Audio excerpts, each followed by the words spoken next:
Since 1969 ये पूरी दुनिया ह्यूमैनिटी की ग्रेटेस्ट अचीवमेंट को सेलिब्रेट करती हुई आ रही है, जो कि है द मून लैंडिंग। बट सभी इस बात को सच नहीं मानते हैं। उनका ये कहना है the moon landing was fake, that it was all a lie. और कभी भी ऐसी सिचुएशन होती है तो हमेशा वहां पर कॉन्स्पिरेसीज थ्योरी का जन्म होता है, वेदर इट वाज रियल और it was fake. Conspiracies theory जो इस मून लैंडिंग की एलिजिबिलिटी को क्वेश्चन करती है। If the entire event was an elaborate hawks.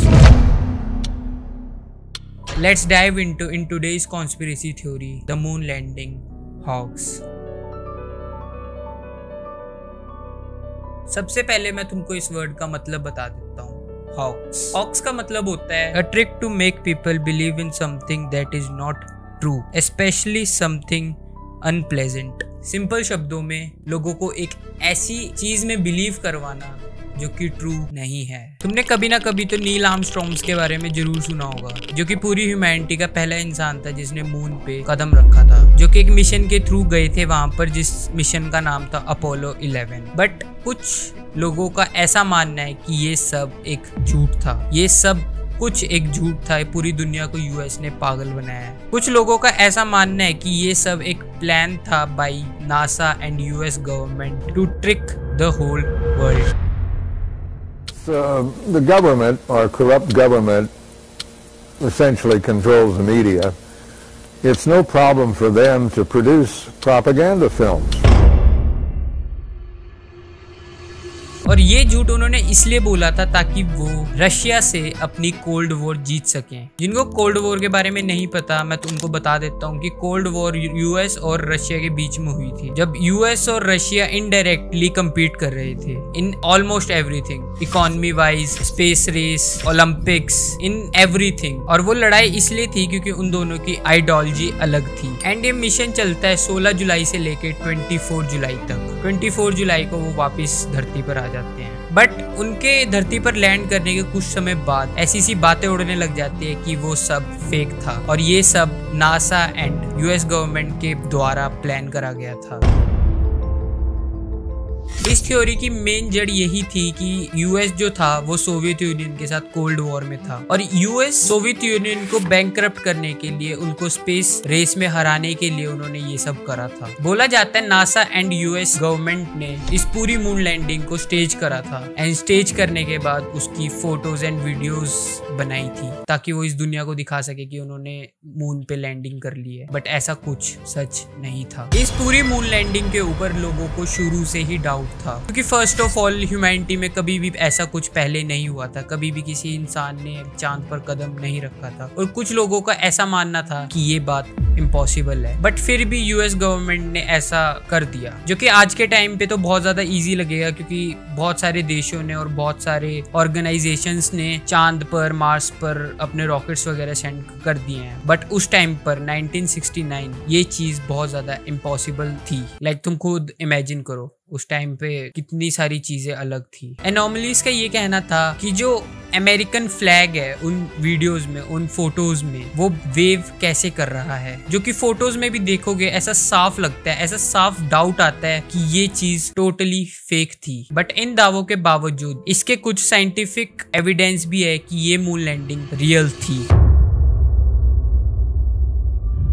Bill कैसिंग, जो कि एक फेमस अमेरिकन राइटर थे, उन्होंने इस बात पर पूरे तरीके से अपनी सपोर्ट दिखाई थी कि जो मून लैंडिंग है वो एक फेक प्रोपेगेंडा है यूएस का। बिल कैसिंग द मून लैंडिंग होजो को इतना ज्यादा सपोर्ट करते थे कि उन्होंने इसके ऊपर एक पूरी की पूरी बुक भी लिख दी थी जिसका नाम था we never went to moon. और ये बुक उन्होंने लिखी थी 1976 में, जहां पर उन्होंने ये क्लेम करा that NASA fake the whole event. Bill Kaysing was one of the first people who publicly questioned the authorities of the moon landing। और उनकी बुक ने इस पूरी की पूरी थ्योरी को एक अनदर लेवल पे पहुंचा दिया था। यहाँ पर जो लोग बिलीव भी नहीं करते थे अब वो भी बिलीव करने लग गए थे that we never went to moon।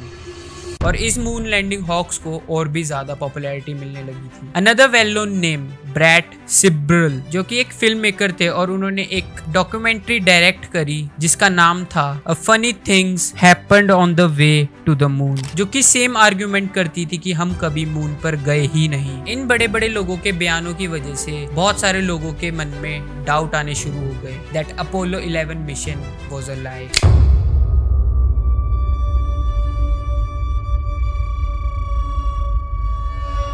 अब हम बात कर लेते हैं कुछ साइंटिफिक एक्सप्लेनेशन की कि सच में ये मून लैंडिंग हुई थी या नहीं हुई थी और it was all lie by the US government. सबसे बड़ा जो आर्गुमेंट था वो था कि अमेरिकन फ्लैग फोटो में वेव कैसे कर रहा है, जहां पर हवा होती ही नहीं है वहां पर अमेरिकन फ्लैग वेव कैसे कर रहा है। तो इसकी साइंटिफिक एक्सप्लेनेशन है, जो साइंटिस्ट बोलते हैं कि उन्होंने उसके अंदर एक रॉड डाली थी ताकि वो ऐसा अपीयर हो सके कि वो वेव कर रहा है, मीन की ऐसे रॉड डाली थी। Second claim was about the shadow. Sun was shining on them, they were reflecting brightly, the surface was reflecting brightly. Stars on Earth, let alone the moon, it's the same brightness. They're relatively same. But experts का ये कहना है कि जो unnatural shadow है वो बहुत सारे लाइट सोर्स की वजह से बनी है। और दूसरा एक्सप्लेनेशन ये था जो लूनार सरफेस है उसकी रिफ्लेक्शन की वजह से वो शेडोज बनी थी। फाइनल एंड लास्ट जो इस थ्योरी को सपोर्ट करते हैं वो ये बात बोलते हैं कि उन फोटोज में एक भी सितारा क्यों नहीं है, ये बैकग्राउंड है उसमें तारे क्यों नहीं है। और साइंटिस्ट का ये कहना है जो कैमरास थे वो सेट ही इस तरीके से करे गए थे कि वो वहाँ के सिर्फ ब्राइट पार्ट्स को कैप्चर करें, मीन की बस एस्ट्रोनॉट्स को और जो इम्पोर्टेंट चीजें हैं वहाँ पर उनको। ये सारे साइंटिफिक एक्सप्लेनेशन हमको ये बताते हैं कि जो मून लैंडिंग थी वो रियल थी, बट क्या वो है? ये जो सभी बातें मैंने तुमको बताई और सभी थ्योरीज जो मैंने तुम्हें बताई वो सब स्टैंडर्ड्स थी। अब मैं तुमको थोड़ा डीप में बताता हूँ। स्टैनली कुब्रिक जो कि एक बहुत ज्यादा famous and well known film maker थे, जो कि फेमस है 2001 अ स्पेस ऑडिसी मूवी के लिए। बट कुछ लोगों का ये मानना है कि उनको हायर करा गया था यूएस गवर्नमेंट के द्वारा to direct the fake moon landing.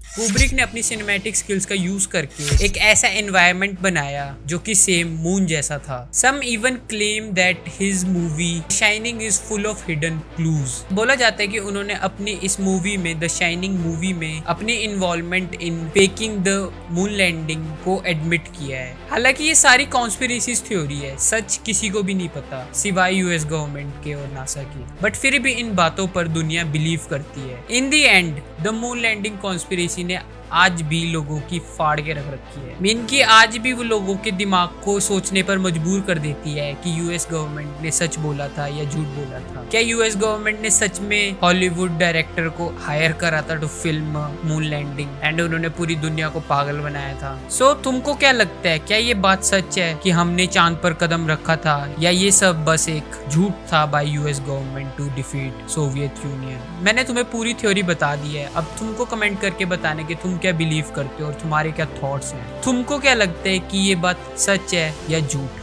मुझे बताओ। I will leave you up to this and हम मिलेंगे नेक्स्ट कॉन्स्पिरेसी थ्योरी में। आई होप तुमको ये वीडियो पसंद आई हो।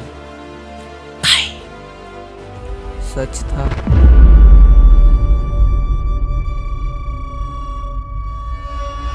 Why some say the moon? Why choose this as our goal?